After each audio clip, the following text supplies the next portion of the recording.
Good evening, everyone. My name is Sonal Jasrotia, and I welcome you all on behalf of Erudite MUN to this orientation session. I am one of the core team members of Erudite MUN, and I'll be conducting this orientation session for you all today. But before we begin, I would like to lay down certain ground rules so that we can have a productive session. Firstly, we'll be restricting today's discussion only to the committees and agendas that we have for Erudite MUN. We will not be dwelling into the uh, question of the ROP and the queries regarding the ROP. So, in case you have any queries regarding the ROP, that can be addressed in the respective committees by the chairpersons. Secondly, I'm given to understand that most of you are beginners, so I am very sure that you would be having a lot of queries and apprehensions. I would request you all to be very patient. I'll try to address all your queries during the course of this orientation session. But in case you have any queries post this session, you can always email your queries to us and we'll definitely revert back. So, without any further ado, let's begin with this orientation session. I would like to begin by explaining to you all what is United Nations since most of you are beginners. So a United Nations is basically an international organization that came into existence post World War II to maintain global peace and security. And it is one organization of which almost every independent nation is a part, and it plays a very significant role in making sure that there are no wars or there's no threat to global security. To give you a recent example, you all are aware of the Russia Ukraine war which is going on. Because of this war, the wheat prices have really increased, soared high in the international market, because these two nations are actually the granaries of the world. They used to export large amounts of wheat to other nations, and because of the war, the export is not happening, and because of this, the prices of wheat in the international market has increased many-fold, and it is causing a lot of problem to nations, because there are certain South African countries which have scarcity of wheat, and it is actually leading to hunger and global food crisis. So United Nations, it took stock of the situation and it mediated a deal between the two nations 2 3 days back. It was in news, you all can read about it. And according to this deal or this agreement, the two nations will not obstruct the wheat exports of each other. So this is a recent example of the pertinent role which United Nations plays in addressing the global issues. Now, the United Nations has a lot of agencies or committees, and each of this committee has a specific role or domain within which it works. For example, the World Health Organization has to work on global healthcare services and the global health, and we are seeing the important role it is playing in issuing standard operating procedures to the nations with regard to the monkeypox virus. Especially, and then we have the United Nations Security Council as well, which deals with the conflict areas, for example, the issue of the Israel Palestine war or the Kashmir issue and the other issues. So, each committee of the United Nations has a specific role to play, and it works towards global peace and cooperation. So, what we do in a model United Nation is, it's basically a simulation of the United Nations. It is organized to introduce students to the concept of United Nations, and it is basically the simulation of the various agencies or the committees of the United Nations. So, we in a model UN we have around this time in Erudite we have around 5 committees, and each committee has an agenda to discuss. Agenda is basically the topic that the committee discusses in a comprehensive manner. So students like you are allotted these committees, you are given a portfolio, and you have to do your research on that portfolio on the basis of the agenda that is given to you. To give you an example, for example, if there's a committee, say the World Health Organization, and it is discussing the agenda, say the management of the COVID-19 pandemic, and you are given the portfolio of India. So you have to research on the stand of India, like how India has managed its COVID-19 situation, the successes and failures of India as a nation in the management of COVID-19. And then you have to present all these views in that committee. A very comprehensive discussion takes place in the committee. You can also put forward the threats or the concerns for India. For example, if you remember last year around this time, there was some issue between US and India, where US had declined exporting the vaccines or vaccine material to India, which was later on definitely resolved, but it was an issue in the beginning. So you can, bring up such issues which India is facing, and you can ask questions to the delegate of US regarding this. So there can be questioning and cross questioning in these committees, and a very comprehensive discussion takes place, and at the end a resolution is passed. A resolution is basically a solution to the problem. Agenda states a problem, and resolution is a solution to that. Now, it is not necessary for a committee to pass a resolution, but it is recommended that a committee passes a resolution, because otherwise the committee is not considered a success. The meeting is not considered a success, so it is important that you pass a resolution. So coming to Erudite MUN, this time around we have five committees, out of which two are conventional UN committees, two are Indian committees, and one is international press. I'll be discussing these committees and the agendas one by one. So, firstly, we have the United Nations High Commission for Refugees, which is UNHCR. And the agenda that this committee is discussing is protection of refugees in conflicted areas, with special emphasis on children and women rights. So, as as you know, that we are having the Ukraine Russia war, which is going on, and before that we had the overtake of Afghanistan by Taliban. So this agenda becomes very important, because we saw last year how people were fleeing uh, from Afghanistan, and they were going to other nations, and now saw in the last few months how people from Ukraine, they were fleeing and going to other nations. So it is very important that, because of this geopolitical situation we have around the world, it becomes important that we have a rational policy to deal with these refugees, um, because it can otherwise lead to a lot of mayhem and law and order situation in the rest of the parts of the world. So it becomes important that we have a comprehensive policy that deals with these refugees. To give you an example, if you remember the 1985, if you know or if you have read about the 1985 Assam Accord, which was signed between the government of Assam and the protesters in Assam and the government of India. The root cause of that problem was the refugee crisis in Assam, and then recently the CAA protests in India also had to do, were concerning the refugees in a way. So it becomes important that we have a rational policy to deal with these refugees. Otherwise, there will be a lot of law and order situation in different parts of the country, world.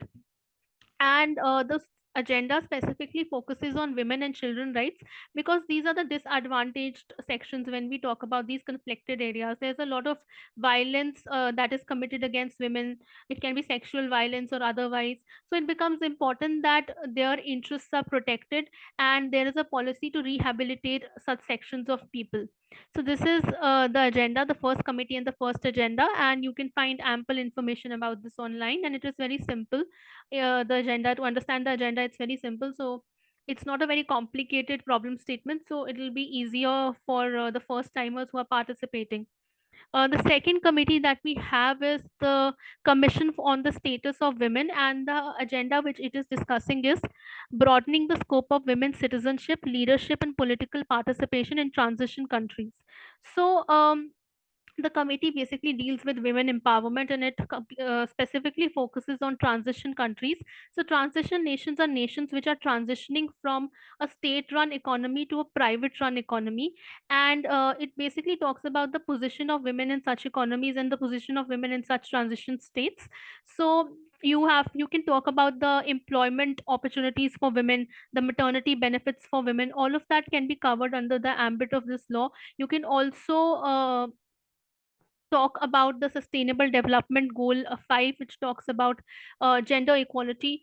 So all of that can be discussed in this topic, in this agenda. Again, this agenda is very straightforward and simple. We all know that women, though we are progressing, different nations of the world are progressing, but yet women are not accorded equal status. They are still at a disadvantaged position in our society. So it talks about all that problem, and it's a very broad agenda. So you can definitely cover political participation of women and economic participation of women. All of that can be covered. And again, it's very straightforward, and you can find ample information about this online.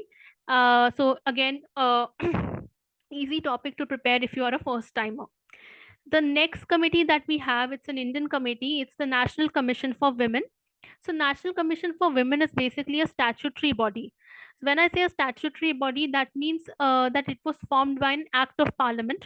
It is not mentioned anywhere in the constitution of the nation, but it came into force because of a parliamentary act.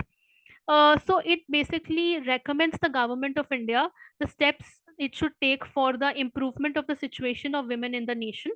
And the agenda for this committee is improving access to female education worldwide. So again, you might think that it is a very redundant topic because education, everybody is educated these days, and you know people have access to education. But the reality is that yet we have pockets in our country where women don't have access to education, where women are married off at an early age, and female infanticide and feticide is very much a reality. There is, because we live in these urban areas, so we have usually a perception that things are, women have now equal rights at par with men. But that is not the reality, and statistical data will tell you that.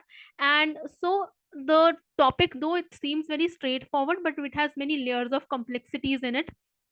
And you can, when you do your research, you will get to know about it. And under this, you can also discuss the national education policy and its possible ramifications on the education of women. Then you can also touch upon uh, recent the government of India recently increased the marriageable age for women from 18 to 21 at par with men. So you can discuss the impact it would have on the education of women. So yeah, all of that can be discussed within the ambit of this agenda. And again, it's straightforward, it's simple, you can find ample information on this online. So it won't be very difficult to prepare this. The next committee that we have, it's again an Indian committee, which is Lok Sabha, and it talks about, the agenda this time is deliberation over the medical termination of pregnancy amendment bill 2021. So again, this topic is very much in news and discussion because of the recent judgment of the US Supreme Court, which overturned the Roe versus Wade judgment, which has led to a lot of protests in the US. So, in light of that, this agenda becomes very important. So this bill was brought in by the union government last year in the parliament, in which it sought to increase the period for abortion from 20 weeks to 24 weeks, and it also took within its ambit unmarried women. So the earlier, or the parent law, the parent bill of 1971, it did not include unmarried women, but now the new bill, it also includes unmarried women. Will be applicable to unmarried women as well. So in light of whatever is happening in currently, it becomes very important, and you can do your research on this. And this topic again is important because we are living in the 21st century, and women should have right on their bodies. They should have right to decide for themselves. So you can have a conflicting opinion than me, but the what I would recommend you is that do your research, form your informed opinions, and discuss this topic in the committee. So again, it's very important and very pertinent topic, and you would again find ample of information present about this in the in on net. So in Lok Sabha, usually you'll be given the portfolio of politicians or member of parliaments.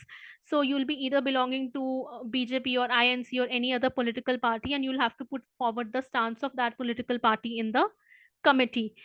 So the next and the final committee that we have is international press.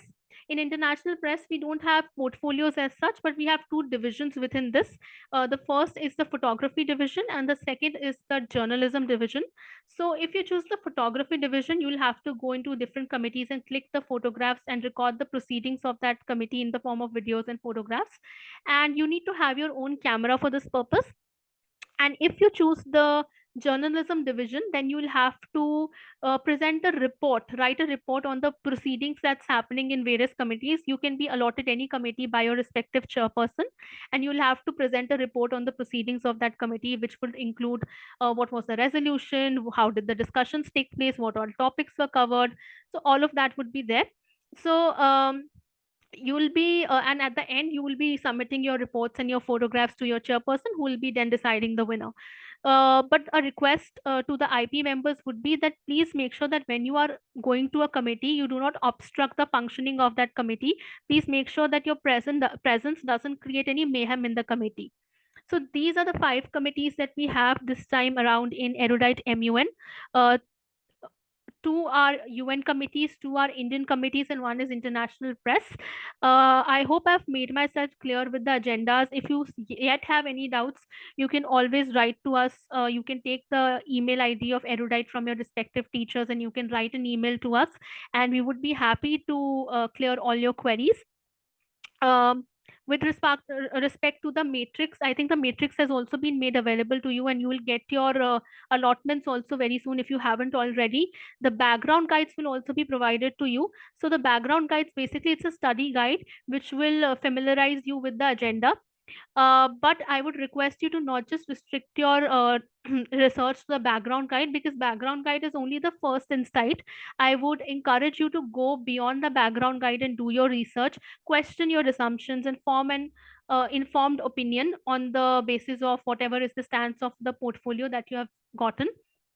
Um, with respect to the portfolios, again, I've told you, in the two UN committees you'll get the portfolio of various countries of the world.